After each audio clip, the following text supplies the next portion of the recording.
जितने भी मिसाइल्स होते हैं वह लगभग सरफेस टारगेट को हिट करते हैं, लेकिन लगभग कंट्रीज अपने सीक्रेट वेपन्स को जमीन के अंदर साइट्स बनाकर रखती है। और इस कंडीशन में मानकर चलो यदि आपका टारगेट जमीन के 50-60 मीटर नीचे है तो वहां पर मिसाइल्स कुछ भी नहीं कर सकती है, क्योंकि No! God, please, no! No!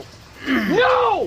जब मिसाइल अपने टारगेट को हिट करती है तो उसके आगे इम्पैक्ट सेंसर लगा रहता है जो टारगेट को टच करते ही एक्टिवेट हो जाता है। इसके बाद में यह इम्पैक्ट सेंसर मिसाइल में लगे डेटोनेटर को एक्टिवेट करता है और डेटोनेटर मिसाइल में जो भी वॉर हेड है इसमें जबरदस्त एक्सप्लोजन करवाता है। तो फिर ऐसे बॉम्ब की जरूरत पड़ती है जो पहले जमीन की गहराई में जाए और फिर ब्लास्ट करे। और यही रिसेंटली इजराइल और ईरान की वॉर में देखने को मिल रहा है। ईरान ने कुछ न्यूक्लियर साइट्स को अंडरग्राउंड बना रखा है और इजराइल उन साइट्स को खत्म करना चाहता है। तो यह जो अंडरग्राउंड साइट्स होती है इनको खत्म करने के लिए अलग टाइप के बॉम्ब बनाए जाते हैं जिनको बंकर बस्टर बॉम्ब बोलते हैं। इनकी वर्किंग और इनको लॉन्च करने का तरीका एक मिसाइल से पूरा ही अलग होता है। यह जो अंडरग्राउंड साइट्स होती है इनको बंकर बोलते हैं। तो इन बंकर को डिस्ट्रॉय करने के लिए बंकर बस्टर बॉम्ब डिजाइन किए गए जो अलग अलग डेप्थ के हिसाब से ऑपरेट करते हैं। यहाँ पर आपको मल्टीपल टाइप के बंकर बस्टर बॉम्ब दिखाई दे रहे हैं, लेकिन यहाँ पर सबसे इंपॉर्टेंट है GBU-57 जो अमेरिका का बॉम्ब है और यह बंकर को 60 मीटर की डेप्थ तक डिस्ट्रॉय कर सकता है। और देखा जाए तो दुनिया में यही सबसे पावरफुल बंकर बस्टर बॉम्ब है आज के टाइम में।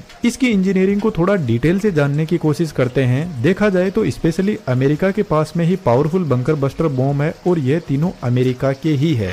बंकर्स जो होते हैं वह स्पेशली जमीन के अंदर रीइंफोर्समेंट कंक्रीट से बने होते हैं जो काफी मजबूत होती है। तो इन बॉम्ब की डिजाइन इस रीइंफोर्समेंट कंक्रीट को तोड़ने के हिसाब से ही की जाती है जो आगे आपको क्लियर हो जाएगा। सबसे पहले बात करते हैं BLU-109 की। यह 1970 में बना बॉम्ब है। इस बॉम्ब का वजन लगभग 900 किलो है और यह 2 से 3 मीटर की डेप्थ तक यानी एक फ्लोर की बिल्डिंग को जमीन के अंदर तक डिस्ट्रॉय करने में सक्षम है। इसके बाद में रुको जरा, सब्र करो, बोला धक्का बुक्की नहीं करने का। आता है GBU-28 और फिलहाल इजराइल इसी बॉम्ब का यूज कर रहा है ईरान के बंकर्स को डिस्ट्रॉय करने के लिए जो लगभग 6 मीटर की डेप्थ तक जमीन में जा सकता है, जो 2 फ्लोर तक की बिल्डिंग को डिस्ट्रॉय कर सकता है। इसका पूरा वजन 2300 kg है। यदि एक इंसान से इसकी साइज का कंपेरिजन किया जाए तो आप इसको देख सकते हो। इसकी टोटल लेंथ 19 फीट की है और इसका अरे कहना क्या चाहते हो? डायमीटर 13.5 इंच का है और इसके सेंटर में इसका वॉर हेड रखा रहता है जो लगभग 300 kg के अराउंड है, जिसमें 80% TNT और 20% एल्यूमिनियम पाउडर होता है। एक्चुअल में जितने भी बंकर बस्टर बॉम्ब होते हैं उनको ऊंचाई से गिराया जाता है, तो इनमें इनका वजन ही इनको स्पीड देने का काम करता है ग्रेविटी की हेल्प से।